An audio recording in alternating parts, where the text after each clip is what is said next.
tem uma coisa interessante sobre missionários. Só tem um lugar que a gente goste mais de estar do que no campo. É na igreja, contando o que Deus está fazendo no campo. E hoje estou muito feliz de estar aqui. Desde ontem eu cheguei mais cedo, porque os meus queridos anfitriões aí, o irmão Edvaldo e a Clérian, ainda foram lá me buscar, assistir uma peça maravilhosa. Quem estava aqui ontem? E hoje essa bênção, né, de ouvir já os corais, as crianças que já falaram muito ao nosso coração, né? Elas já entenderam. E esse ano nós temos a alegria, eu quero pedir, já que coloquem a apresentação, de celebrar uma campanha linda, com um tema maravilhoso. E que essa semana faz bastante sentido, né? A gente caminhando aí para a Páscoa, as crianças já cantaram isso. Nós todos que temos essa certeza de que o Filho vive e voltará. Nós também temos a missão, uma missão a completar, que é de levar a esperança. Enquanto os irmãos colocam, a gente já recitou, né? Porque o Filho vive e voltará, vamos completar a missão. Pode colocar no primeiro? No primeiro, na abertura mesmo, porque o tema da campanha, o Filho vive e voltará. Vamos completar a missão. Essa passagem de Apocalipse 22 e 20, que tem aqui na minha camiseta, que nós também recitamos, né? Que diz assim: aquele que dá testemunho destas coisas diz, certamente venho. Amém. Vem, Senhor Jesus. Nós recitamos, é o próximo slide, nós recitamos essa passagem com o irmão Ricardo aqui, e nós dissemos, amém, vem Senhor Jesus. E depois, vocês têm até um jeito especial de memorizar o tema da campanha, né? No vamos completar, todo mundo levantou. E, gente, você disse vamos. E, além do mais, você não ficou sentado, você ainda levantou, né? Ação. E nós sabemos que essa passagem, que esse desafio é para cada um de nós. Nós, quando olhamos para esse Apocalipse 22 e 20, já no final do livro, né, o contexto desse livro foi escrito aí com João exilado, mas ele traz revelações de coisas que aconteceriam, que já estão acontecendo. E às vezes tem até algumas pessoas que não gostam muito de ler Apocalipse, porque dá um certo pavor. Mas esse não é o objetivo do livro, é para trazer esperança. E nós vemos neste livro, nessa passagem, a soberania do nosso Deus. Não há reinos, não há domínios, potestades, sistemas que possam impedir o avanço do seu reino e a sua obra redentora na terra. Essa campanha também nos traz, reaviva no nosso coração, embora eu tenha certeza que tenha sido a primeira coisa que você pensou hoje de manhã, né? Quando você acordou. Eu estou esperando o meu Salvador vir me buscar. Essa deveria ser aquilo que o primeiro pensamento que passa na nossa mente, no nosso coração, né? Como as crianças cantaram aqui.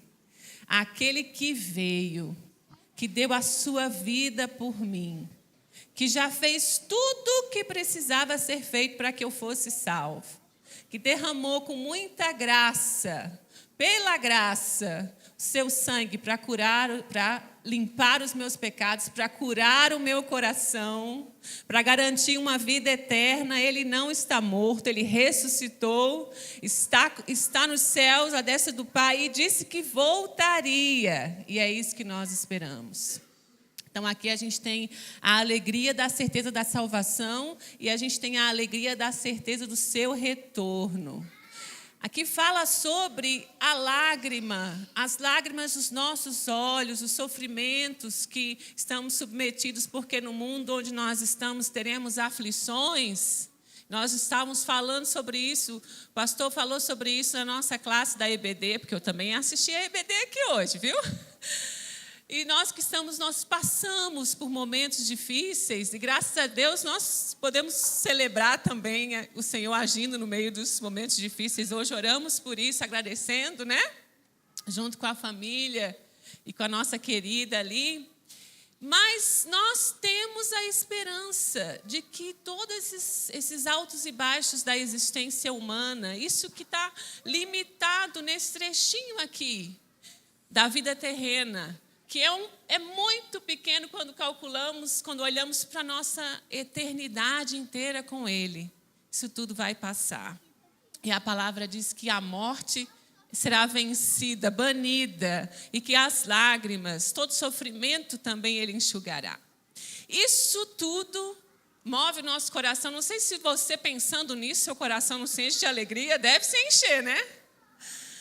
Mas, gente, aí sim pode passar lá para aquele número grande ali. Nós temos essa alegria, nós temos essa esperança. Mas no próximo slide tem um número, olhamos aí para esse globo, 4,8 bilhões. Hoje nós somos 8,2 bilhões de habitantes na Terra, aproximadamente. E estima-se, e esse aí é o nosso cenário, isso pode... os missiólogos, eles variam de 4 até 4,8 bilhões de pessoas que ainda são consideradas como pessoas não alcançadas, que não têm essa alegria, não podem pensar na eternidade dessa forma, com tanta esperança como nós temos. E aí, se nós entendemos que essa campanha de missões mundiais, que essa passagem aqui de João escrevendo para a gente, trazendo revelações da parte do Senhor, nos fala da soberania do Senhor, nos traz esperança da sua volta, tem também um terceiro pontinho aí, que volta para nós. Nós que já fomos alcançados por esse amor, nós que temos a esperança de sermos reunidos com Ele na glória, também temos uma responsabilidade. E todos nós, todos vocês, todos os que estão aqui, pelo menos essa manhã, parecem ter aceitado a sua parte nessa missão, porque nós nos levantamos e dissemos, vamos completar a missão. E aqui no versículo, quando diz a última parte, sim, vem Senhor Jesus. E algumas vezes você já deve ter dito, Maranata, vem Senhor Jesus. E eu espero que não tenha sido naquele dia difícil que você diz, Senhor, volta logo, eu quero que isso aqui acabe. Mas tenha sido só muito mesmo a motivação do reencontro com o Senhor, principalmente por isso. Nós temos esse direito, essa esperança de olhar para a situação aqui na Terra e nos alegrarmos, porque nós sabemos que isso um dia vai acabar. Mas a nossa principal motivação para dizer sim, vem Senhor Jesus, é a alegria de reencontrá-lo, de estar face a face com Ele, de estar reunido, mas a nossa consciência de que estamos fazendo a nossa parte, de que estamos completando a missão, a nossa parte da missão, da Missio Dei. E nós vemos lá em Mateus 28, quando Ele nos diz que devemos ir e pregar o Evangelho e batizar aqueles que forem se juntando à família, ensinando, né? Ir a todos os cantos da terra. E isso é o que nós estamos fazendo. Mas você pode olhar para esse número e dizer, gente, o desafio é muito grande. Como se desde quando Jesus enviou os apóstolos e que eles começaram o ministério do Senhor na terra, toda a história de missões, chegando a missões modernas, nós ainda temos esse desafio diante de nós. Mas você crê que o Senhor já está se movendo entre as nações? Ele já está fazendo. Enquanto nós estamos aqui, mesmo que guerras estejam acontecendo nesse momento, mesmo que movimentos migratórios forçados estejam acontecendo nesse momento, mesmo que pessoas estejam sofrendo, o nosso Deus não perdeu o controle. Ele ainda reina soberano e o seu reino está avançando. E nós cantamos aqui. Qual era a nossa missão? Nós cantamos, a nossa missão é levar o amor que as crianças cantaram aqui, a esperança que é capaz, né? A mensagem que é capaz de mudar. E quando nós olhamos para esse 4,8 bilhões, quando nós vamos traduzir esse número, gente, no próximo slide aí, a gente consegue traduzir esse número. 8,2 bilhões de pessoas, quando nós pensamos isso em etnias, aqui a gente tem algumas bandeiras de países, né? Aí 196 países, mas o que a palavra chama de povos e nações são os grupos étnicos, que chegam a 14 mil grupos, povos na Terra. E quando nós olhamos para esse 4,8, ele representa mais de 7 mil povos que ainda não foram alcançados. Desses 7 mil, 2 mil não tem nenhuma porção da palavra traduzida para o seu idioma. E que alegria a gente poder abrir a nossa Bíblia em português, né? Com muitas versões. Ontem eu estava conversando com a minha irmã ali, nossa amiga, falando das versões da Bíblia, umas que são mais na linguagem de hoje. Nós temos esse privilégio de lermos. Se você está estudando um outro idioma, você vai encontrar, né? Se são um desses idiomas mais falados aí na Terra. Mas existem pessoas que falam um idioma, muitas vezes esses idiomas nem têm escrita, não tem uma gramática. Mas existem hoje no campo missionários fazendo um trabalho muito árduo de anos para traduzir porções da palavra para os idiomas desses povos, desses povos considerados não alcançados. E quando nós olhamos para esse número de 4,8 bilhões, 80% deles, eles estão em regiões onde há restrições para o trabalho missionário. Se nós formos concentrar isso numa região do mundo, olhando para o mapa, né? Vocês viram que as crianças jogaram o globo de um lado para o outro aqui, para falar que não tem tesouros na terra. Eu fiquei prestando atenção em cada detalhe, porque eu esqueci de falar para vocês, mas a minha área de atuação em missões mundiais é educação, e principalmente voltado para as infâncias. Então, tudo que tem a ver com criança, a gente fica prestando atenção. E eu sei que os pais também prestaram, filmaram, né? Então, quando nós olhamos para o globo, se nós fôssemos colocar um globo aqui, na janela 1040, quem já ouviu falar da janela 1040? Aquela região que vai da latitude 10, longitude 40, do norte da África, passando pelo Oriente Médio até a Ásia. Nesta região é onde está a maior parte desses povos não alcançados.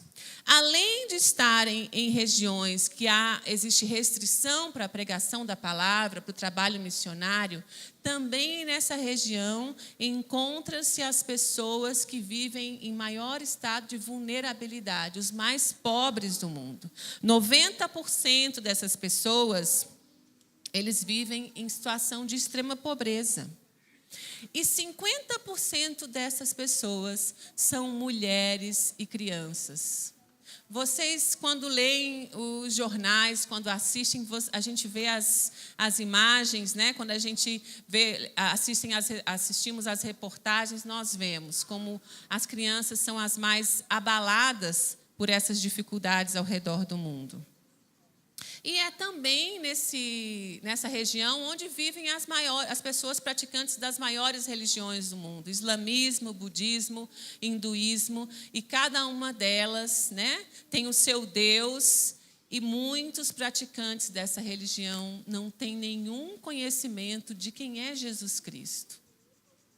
Alguns conhecem Jesus como um pequeno profeta, que nem é o mais importante.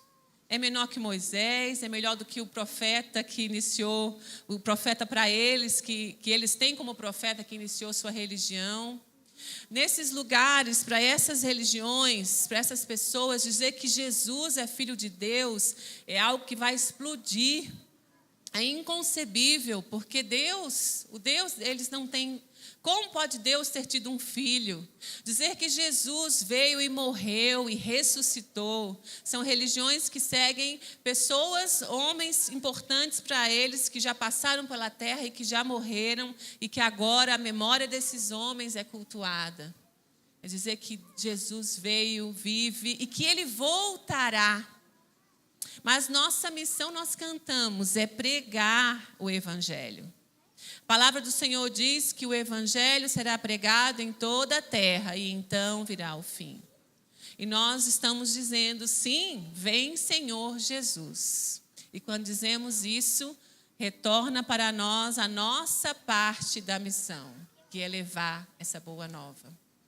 E o pastor falou aqui das agências missionárias que vocês, os batistas brasileiros, têm, que viabiliza essa pregação, mas nós sabemos também que cada um de nós é um missionário e é parte da missão. E hoje eu quero compartilhar com vocês, quero convidar vocês para viajar por algumas partes do planeta. Eu garanto que antes que o culto termine, todo mundo está de volta. A gente vai viajar sem sair do nosso assento, para conhecer alguns projetos e alguns dos nossos irmãos, ouvir histórias desses nossos irmãos. O próximo slide lá nos mostra os nossos números. Embora aquele número grande de 4,8 bilhões nos relembre o nosso desafio, pode passar lá para onde estamos? Nós já estamos em 97 países. Vocês estão enviando e sustentando no campo, pode passar mais uma vez? Mais de 2.510 missionários. Nós somos hoje, Missões Mundiais tem hoje ao redor do mundo 2.510 missionários. Você sabia disso? Já é a segunda maior agência missionária do planeta. Uma agência missionária brasileira, mas que hoje não conta somente com missionários brasileiros, de todas as nações. E vocês vão ver alguns deles aqui em atuação. E trabalhando, eu falei para vocês que as crianças representam, junto com mulheres, 50% desse povo não alcançado. Nós olhamos para as infâncias com o mesmo olhar que o Senhor olha para as crianças, né? Dizendo que deixando que elas venham até o Senhor, trazendo-as até o Senhor. Então, por isso, em 51 países desses 97, ali está 45, mas esses eram dados de 2025, nós já estamos em março, e nós já estamos em 51 países desenvolvendo projetos com crianças. A maioria deles, projetos de educação. Pode passar aí, você vai ver o nosso mapa mundi, está clarinho, e várias bandeirinhas, porque, como eu disse, nós trabalhamos com os programas de educação, olhando principalmente para as regiões onde a educação ainda é um grande desafio. E quantos aqui acreditam que a educação pode ser um instrumento poderoso para completar a missão? Eu vou contar alguns testemunhos para vocês que são a prova viva disso. Então, ao redor do mundo, nós temos programas como o PEP, que é um programa de educação pré-escolar, que está nesses 51 países e que beneficia mais de 28 mil crianças ao redor do mundo. Nós temos a Tenda de Brincar, que também olha para a primeira infância, mas com uma pedagogia desenvolvida especialmente para crianças refugiadas. A questão do movimento das migrações forçadas, e nós estamos, enquanto falamos aqui, talvez muitas pessoas estão tentando escapar do Irã, né, saindo de outras regiões. Atualmente a gente vê a Ucrânia, a faixa de Gaza, Síria, Irã, regiões também do continente africano que nem chegam a ser veiculadas nos nossos sistemas aqui, na nossa imprensa, mas enquanto falamos, muitos conflitos estão em andamento ao redor do mundo. E muitas pessoas ou já estão em situação de refúgio ou deslocamento interno, ou estão pensando numa maneira de escapar dessa situação. Então, quero pedir que nós vamos fazer nossa primeira parada, no próximo slide, no Oriente Médio. Quem já ouviu falar da Tenda de Brincar? Eu acabei de falar. Tem alguém aqui que já ora e já sustenta o projeto? Tenda de Brincar? Deixa eu dizer para vocês, Tenda de Brincar agora chegou no continente africano. Ela iniciou há mais de 10 anos lá no Oriente Médio, recebendo crianças refugiadas num conflito que dura até hoje. Então, já temos hoje, atendemos crianças que já nasceram dentro de acampamento. Mas naquela época, quando a Tenda de Brincar começou, foi porque num desses grandes acampamentos, desses órgãos internacionais que trabalham com refugiados, os nossos missionários foram ali para fazer um primeiro momento de acolhimento, um trabalho de recreação com as crianças, e encontraram ali crianças apáticas, crianças que tinham passado por traumas, que tinham visto coisas terríveis. E se nós, só para fazer um exercício aqui, você lembra qual era o seu sonho de criança? Se eu perguntasse para você, o que é que você queria ser quando crescesse? Não sei se você queria ser um jogador de futebol, pastor, e acabou sendo pastor. Se a gente perguntar para as crianças aqui, elas vão dizer, né? Talvez tenha quem queira ser médico, jogador de futebol, astronauta, uma professora. E talvez a vida foi mudando e você se tornou outra coisa. E se a gente perguntasse hoje para a criança o que ela quer ser, e semana que vem a gente perguntasse de novo, a probabilidade de mudar é muito grande, porque nessa fase a criança está descobrindo como é que a vida funciona, como é que eu vou funcionar dentro dela. Isso é normal. O que não é normal são crianças que não sonham. E essas crianças ali no meio da brincadeira, estavam se falando de futuro, se falando nessa mediação para ver qual era o estado das crianças emocional.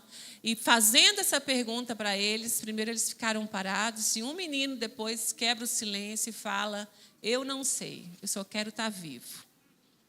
Essa não é uma resposta normal para uma criança. Essa é uma resposta de uma criança que estava experimentando um estresse pós-traumático muito grande. Alguém que precisou sair correndo da sua casa, viu destruição, sente falta de pessoas que foram ficando pelo caminho e que agora está num país estrangeiro, mas do lado de cá de uma cerca que não pode ultrapassar aquela cerca, que vive ali. E olha, algumas organizações já têm falado sobre essa crise migratória forçada como as maiores crises mundiais da humanidade de todos os tempos. E hoje, quando as crianças da tenda de brincar, o próximo slide também é lá, pode passar. Aí você vê a sala de aula, aí eles estão no pátio brincando, já são 2 unidades no Oriente Médio, chegando também outra unidade na África. Nós realizamos alguns atendimentos também emergenciais, iniciais, com a mesma abordagem da tenda, lá na Polônia, com a situação na época do início da Ucrânia. Quando as crianças estão sendo atendidas ali, mediadas, e a esperança vai sendo plantada no coração delas, no coração de suas famílias. Hoje, os diretores, os dirigentes desses acampamentos dizem que a tenda se tornou como um canteiro de flores para o acampamento, porque hoje é possível chegar e ouvir crianças rindo, o riso, o barulho da infância, que é tão lindo, né? Quando você passa na escola, a gente estava lá na EBD escutando as crianças cantando, e é um barulho que não atrapalha, né? Às vezes pode fazer, mas é o barulho da infância, das crianças vivendo, se desenvolvendo. E hoje elas são vistas como esse canteiro de flores que está embelezando. No meio, enquanto os adultos ainda continuam se preocupando, as crianças estão vivendo as suas infâncias. E mais importante, dentro desse projeto, cada educador, ele é treinado, ele é capacitado para ser um missionário educador. Ele entende que a sua missão como educador é apresentar esperança para o coração daquelas crianças e de suas famílias. Vamos continuar nossa viagem? Pode passar? Nós estamos chegando agora no continente africano, no país Angola. Quem já ouviu falar da Escola Pamose? Tem gente ali atrás orando pela Pamose. Em Angola, a Escola Pamose, esse nome significa juntos, no idioma local. Ela abre, esse desenho lindo aí é a nossa nova escola que está sendo construída. Esse ano, a primeira etapa da escola, da unidade 2 de Pamose, vai ser inaugurada, mas quando ela estiver totalmente concluída, vai ser bonito desse jeito. Pode passar a próxima imagem? E eu quero perguntar para vocês, o que é que vocês estão vendo aí nessa imagem?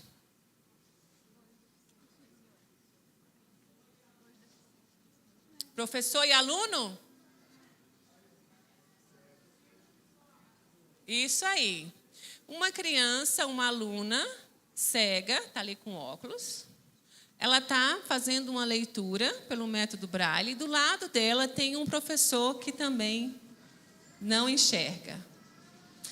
Em algumas regiões do mundo, em alguns contextos, quando alguém nasce com algum tipo de deficiência ou com uma neurodivergência ou com uma necessidade específica de aprendizagem, as pessoas ali na sociedade vão entender, por causa dos óculos que eles colocam, que a gente chama de cosmovisão, da maneira de enxergar o mundo, que pode ser moldada pela sua religião. E na maior parte onde existe o animismo, que são a crença aos espíritos, onde as pessoas que seguem essas práticas vão fazer sacrifícios para os seus ancestrais. Esses ancestrais e espíritos, eles acreditam que vão ditar a maneira de viver das pessoas. E quando alguém nasce com uma condição específica, com necessidade específica, naquele contexto, eles vão considerar que alguém naquela família pecou. Por isso que uma punição está vindo sobre eles.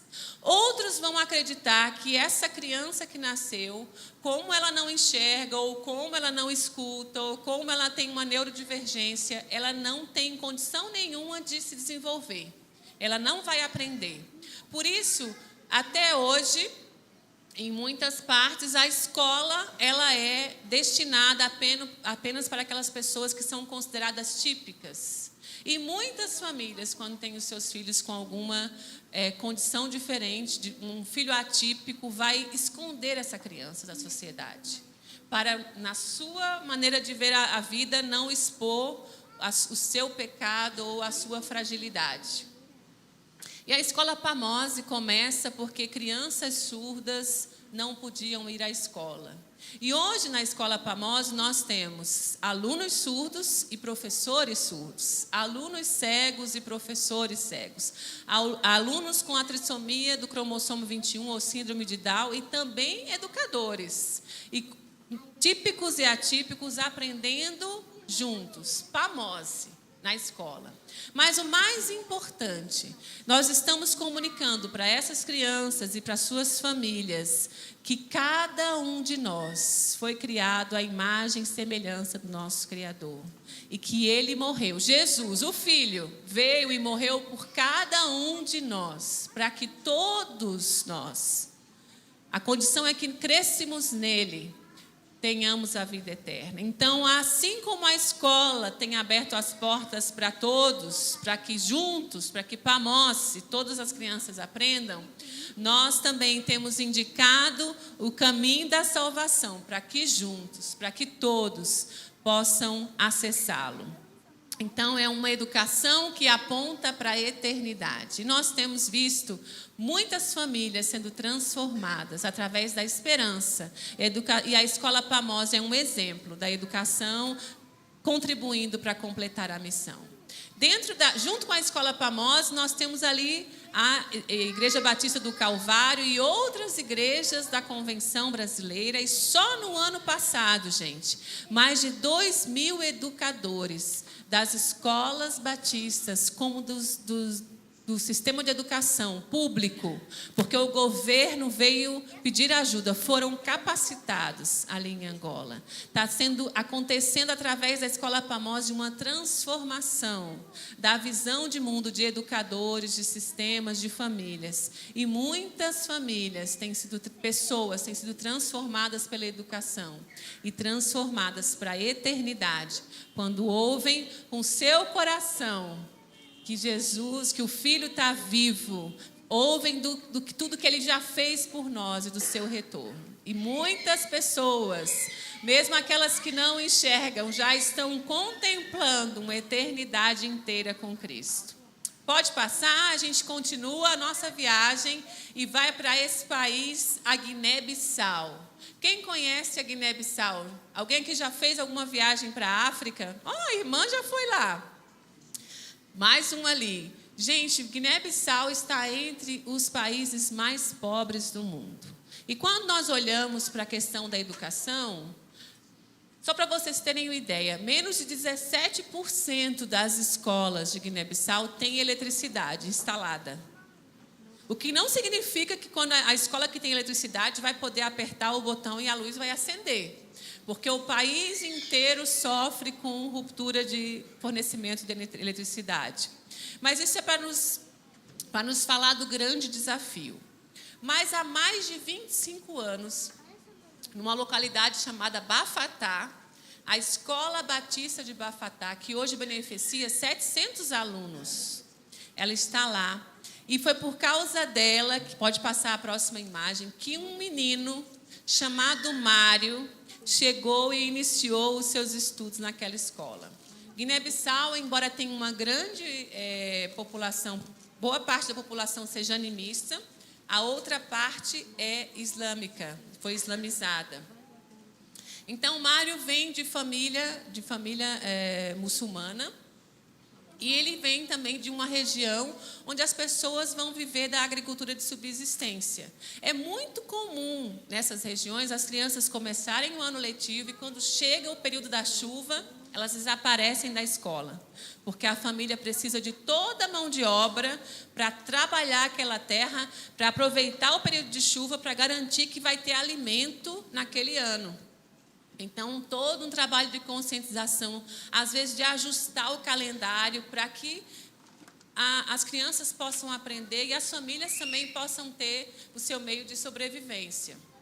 E quando Mário veio para a escola, ele conheceu ali uma equipe de missionários que estava plantando ali igreja, que estava começando ali a escola e que também havia no meio dessa equipe uma médica que estava ali, tinha aberto seu consultório e atendia as pessoas da comunidade. E Mário começou a frequentar a escola. E quando ele no pátio da escola, que tinha o consultório da missionária, que também era médica, ele olhava para aquela imagem das pessoas chegando e sendo atendidas, e ele começou a dizer no seu coração: eu vou estudar aqui nessa escola, e quando eu crescer, eu vou para a faculdade, eu vou ser médico. E quando ele começou a compartilhar isso com as pessoas, algumas pessoas da sua família diziam: deixa de ser bobo, menino. Aproveita o tempo que você pode ficar na escola. Eu não sei até quando você vai poder estudar. Daqui a pouco precisamos de você para trabalhar. Mas esquece essa história de ser médico. Ela é estrangeira. Onde é que você está vendo uma faculdade de medicina aqui? E isso era algo muito distante. Mas Mário, que começou a estudar e que ouvia as histórias, aprendeu sobre fé, aprendeu os valores cristãos. Se você vê ali na imagem pequenininha, está ele já adolescente, tocando seu violão, participando do louvor nos cultos da escola Bafatá. Cada momento de oração na escola, ele pedia oração pelo sonho dele. Eu quero ser médico. Eu quero pedir oração de vocês para que o Senhor realize esse sonho.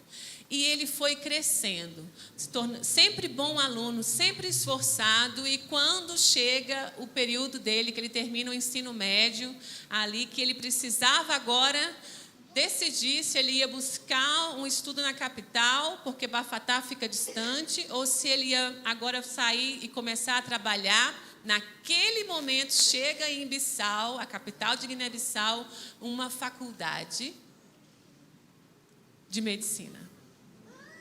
E aí os educadores, os missionários, eles entenderam que aquilo não era uma coincidência, mas era o Senhor respondendo a oração do Mário. E com muito esforço conjunto, Mário foi enviado para estudar. E quando ele chegou ali na capital, que ele começa com muita alegria a viver o seu sonho, estudar medicina, ele olha para os seus colegas de faculdade, alguns de famílias mais privilegiadas, e ele vê que falta alegria no coração daqueles rapazes. Ele começa a evangelizar, porque era isso que ele tinha aprendido nos seus anos ali na Escola Batista de Bafatá. E enquanto ele evangeliza, ele também já é apoiado pela família missionária que está na capital, e ele começa assim, ele integra assim a equipe dos plantadores da primeira igreja batista de Bissau. Então, agora você também já sabe um pouco da história da igreja da PIB de Bissau, né? E ele leva esses jovens para aquela igreja, e a igreja começa já com alguns jovens universitários. E no seu coração ele entende que o Senhor que tinha chamado ele para cuidar da saúde, do corpo, também o estava chamando para cuidar do espírito. Ele recebe ali o seu chamado pastoral. E foi assim que, fazendo medicina, ele também cursou teologia. E hoje você vê aí o doutor Mário, um médico, mas também o pastor Mário e o seu missionário. Mário é missionário de missões mundiais. Ele está atualmente no Senegal cursando a sua especialização em cardiologia e ele já está quase terminando para voltar para Bissau como um dos poucos especialistas ali naquele país, mas também como pastor. E ele já tem influenciado outros jovens ali em todo o país que têm seguido ao Senhor, se tornado discípulos do Senhor com essa missão de levar o evangelho para o seu país, para cada região do seu país. Mário é um exemplo vivo de como a educação transforma futuros, transforma famílias inteiras. Mas também a educação é um instrumento para capacitar vocacionados. Mário é o nosso missionário. Ele está completando a missão. E a educação fez toda a diferença na vida dele. Pode passar? Chegamos no Senegal, que é o meu país do coração, onde nós vivemos a maior parte do nosso tempo em missões. E aí você vê essas meninas com esse sinal universal do amor. Lá eles não falam Libras, mas falam a American Sign Language. Não tem uma linguagem de sinais senegalesa ainda, então elas falam americana, mas esse sinal é universal. E elas estão celebrando, porque essas 4 meninas, quando elas terminaram o fundamental, no Senegal, todos os alunos precisam fazer um exame nacional, a cada fim de ciclo. Terminou o fundamental, fazem... Antes tinha aqui no Brasil o exame de admissão, então tem até hoje lá. Mas era a primeira vez que a escola Dundugui em Wolof significa vida, estava enviando alunos surdos para o exame nacional. Então, quando o nome dela chegou lá, junto com a lista dos outros alunos ouvintes, e que foi explicado a condição, que precisaria de alguém para fazer a leitura, um mediador, que é direito assegurado aqui no Brasil já, porque aquela secretaria nunca tinha realizado algo assim, eles disseram, não vai ser possível. Então, nós tivemos que advogar a causa dessas meninas e, finalmente, quando elas conseguiram o direito de fazer a prova, as 4 foram aprovadas. E aí elas estão celebrando. Mais do que uma aprovação no exame nacional, isso prova para aquelas famílias de que elas tinham toda a condição de aprender. Uma dessas meninas da escola, pode passar a próxima imagem? Chegou na escola já adolescente, já iniciando a adolescência, não tinha linguagem de sinais, não sabia ler, não sabia escrever e não sabia sequer o seu nome. Ela descobriu na escola, quando ela começou a sinalizar o seu nome, a escrever, que ela tinha um nome. Ela descobriu na escola que as pessoas podiam se chamar pelo nome. Mas o mais importante que ela descobriu na escola, não é só que ela tinha um nome, mas que o seu nome podia ser escrito no livro da vida. E hoje, algumas dessas meninas e rapazes, eles têm se desenvolvido, e tanto na escola Pamose, como em outras escolas, como no caso de Dundugui, lá no Senegal, eles também têm servido, ouvido como o Mário ouviu o seu chamado. E aí nós temos uma dessas educadoras, que agora é educadora da sala do PEP, Educação Infantil, para crianças surdas, alfabetizando essas crianças, ensinando a linguagem de sinais e alfabetizando essas crianças para evitar que mais adolescentes, mais indivíduos, alunos, cheguem à adolescência sem saber sinalizar o seu nome e com atraso no seu percurso escolar. Essa é uma maneira de capacitar também, de fazer com que esses alunos que agora aprenderam possam ter autonomia na sua vida adulta, né? Esse é o maior desafio da inclusão, que até no Brasil nós enfrentamos, de que alguém que se desenvolveu e pôde estudar, possa ter autonomia na sua fase adulta. Então, a educação, ela tem, dentro de Missões Mundiais, sido essa ferramenta que capacita alunos, jovens e adultos, mas mais do que isso, que tem comunicado esse amor do Senhor, esse amor que nós cantamos aqui, esse amor que nos alcançou, tem levado esse amor para alcançar outras pessoas. Pode passar? Isso passa por capacitação, pode ir passando as imagens. Em diferentes partes do mundo, nós temos investido na capacitação de pessoas da comunidade, pode passar, educadores, mais uma vez, para que eles possam, eles mesmos, alcançarem seu país, suas comunidades para o Senhor. São irmãos nossos, pode passar mais uma vez, que têm aceitado, entendido que o Senhor os tem chamado, num chamado bivocacional, como educadores e como missionários. Eu quero terminar contando esse testemunho, essa família linda que vocês estão vendo aí, esse casal com a filhinha que eu estou segurando. Na verdade, hoje ele já tem 3 meninas e um menino. É uma família, já cresceu, né? Como uma boa família africana, eles têm famílias grandes, lindas, numerosas. E esses são os nossos amigos, Kiné e Mansu. Quando o Mansu veio ao Senhor, o senegalês, ele é um povo muito acolhedor. Nós falamos, eles têm uma expressão, eles chamam a teranga africana, para falar da hospitalidade, do acolhimento. Então, mesmo sendo um país que pratica uma religião majoritária, que não é o cristianismo, mas a comunidade é muito aberta. Então, se você chegar lá como brasileiro, mesmo sendo cristão, você vai ser muito bem acolhido. Já não é muito simples quando alguém das famílias, eles se convertem. Então, ele vai ter alguma resistência familiar.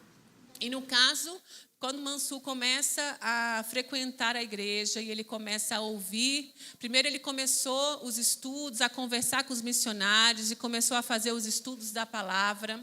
E quando ele entende que o Senhor o está chamando, ele decide seguir o caminho, ser um discípulo de Jesus.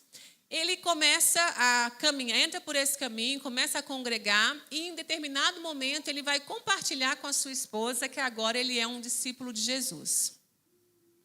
Mas ela não recebe bem essa notícia, porque nessa religião entende-se que é o marido que vai abrir a porta do paraíso para que sua esposa possa entrar. Então, agora ele deixa de ser um homem religioso e ele é considerado como um infiel, porque ele não segue mais a religião da maioria. Isso traz muita preocupação.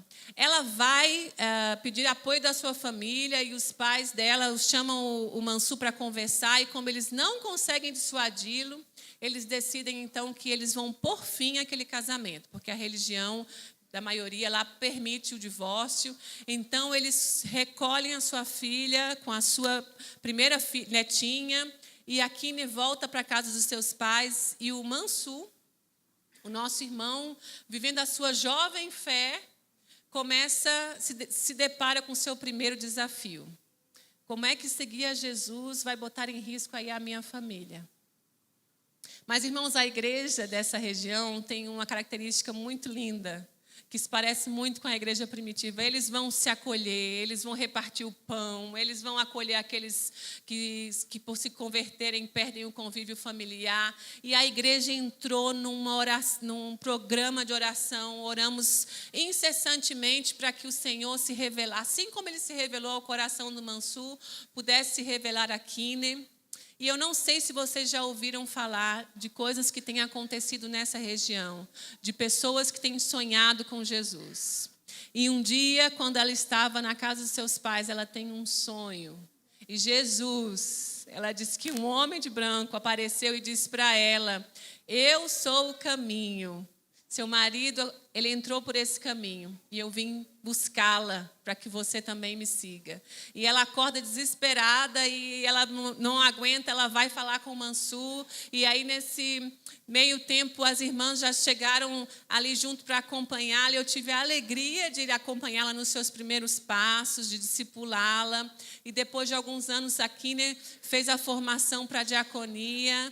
E ela é uma das diaconisas da sua igreja. E o Mansur, que foi o primeiro da casa a vir, agora está terminando o seminário, em maio vai ser o seu concílio, e essa é a nossa próxima família pastoral da Igreja Batista do Undugui.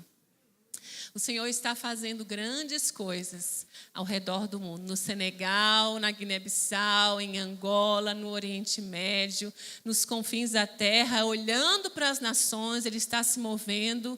Pessoas como você e como eu, que estão se encontrando com Jesus, estão entendendo que eles são parte desse vamos completar a missão, eles são parte da missão, têm recebido DNA missionário, como esse jovem casal, como os nossos irmãos educadores que nós conhecemos, como o pastor, o doutor Mário e muitos outros irmãos nossos que fazem parte daqueles 2.510 missionários.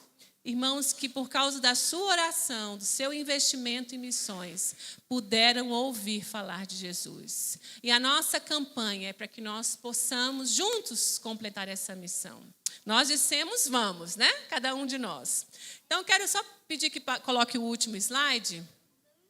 Mais um, pode pular. E pedir que você faça uma coisa agora, gente. Nós estamos no programa, o Maurício Bastos, que é o nosso gerente de mobilização, fez essa iniciativa dos grupos de intercessão. Então, eu quero te convidar a abrir a câmera do seu celular e apontar aqui para você entrar num grupo de WhatsApp. Não se preocupe, você não vai receber 30 bom dias de manhã, você vai receber apenas um informativo missionário. E você vai saber pelo que você poderá orar todos os dias, notícias de alguma parte, do que Deus está fazendo em alguma parte do mundo, e você vai poder se integrar no programa de intercessão missionária. Já são mais de 7.000 pessoas. Essa semana, esses grupos vão ganhar uma proporção internacional, porque onde nós temos igrejas plantadas, os nossos irmãos em diversos idiomas, são vários grupos, né? Porque vai acabando o limite, vai abrindo, e você vai fazer parte de um grande exército de intercessores ao redor do mundo.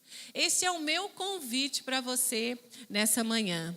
Você que já ouviu o que Deus está fazendo através da educação, através da plantação de igrejas e de tantas outras coisas ao redor do mundo, pode agora, de maneira prática, fazer parte disso e todos os dias, como um intercessor, como intercessora, levar as causas, agradecer ao Senhor pelas vitórias e orar pelos desafios. Uma outra maneira é sendo uma adotante. Eu não sei quantos aqui já têm um PAN, mas se você deseja fazer um PAN, nós temos as fichinhas e você pode preencher também.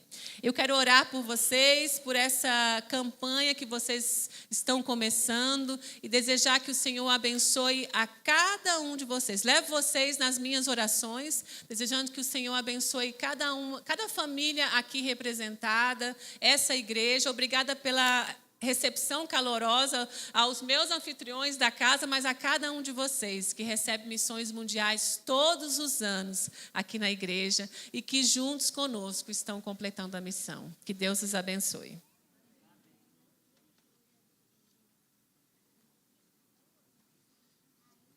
Muito obrigado por tudo que a irmã falou para nossos corações. Olha, incrível ver esse projeto, principalmente o Senhor Jesus aparecendo em sonhos para aquela irmã, né? Qual o nome dela mesmo?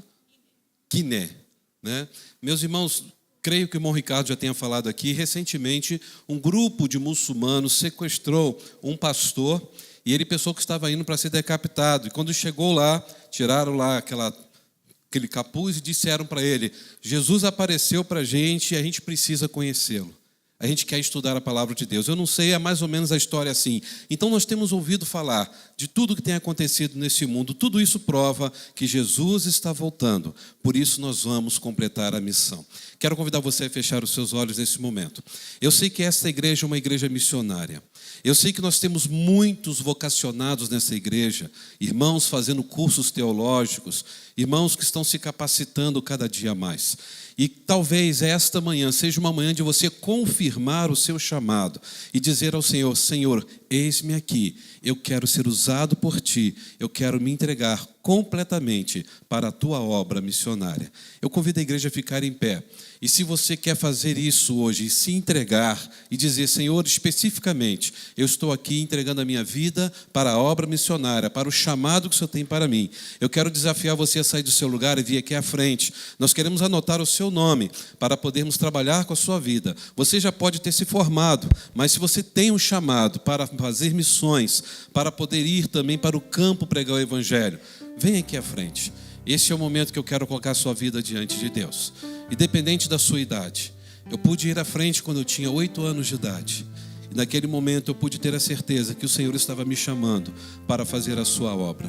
Eu não sei qual é o seu chamado, mas se você tem, vem aqui agora, eu quero orar por você. Em nome de Jesus. Todos que têm esse chamado, todos que sabem, que querem trabalhar para o Senhor, em algum momento, em alguma área específica. O Senhor tem chamado várias pessoas e nós queremos orar por você. Louvado seja o nome do Senhor. Pode vir. Você tem um chamado, então venha. Eu quero colocar sua vida diante do Senhor.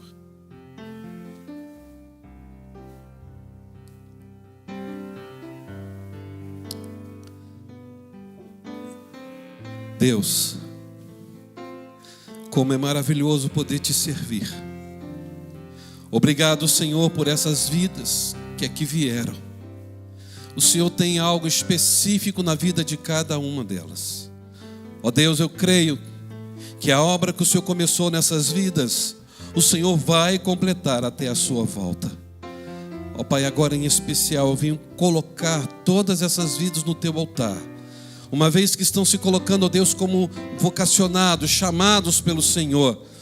Eu não sei em que lugar o Senhor vai mandar, mas eu tenho certeza absoluta que serão, ó Deus, instrumentos nas tuas mãos para a proclamação do teu santo evangelho. Ó Deus, eu quero te agradecer pela existência desta igreja, te agradecer pelo amor que esta igreja tem tido para com missões. Abençoe também, Senhor, a nossa querida missionária que veio aqui falar aos nossos corações. Que o Senhor abençoe tremendamente a sua vida, sua família, seus sonhos e todo o projeto que o Senhor tem dado a ela. Ó Pai, eu faço esta oração, agradecido em nome de Jesus Cristo, a razão da nossa vida. Amém e amém. Você pode dar um abraço a quem está do seu lado e dizer: seja usado por Jesus. Seja usado, pode sair do seu lugar. Dê um abraço a quem está do seu lado. Nós vamos estar encerrando, adorando ao Senhor. Mas eu quero fazer 2 convites a você. O primeiro, após o culto agora, nós temos almoço aqui lá no 2º andar, feito com muito carinho.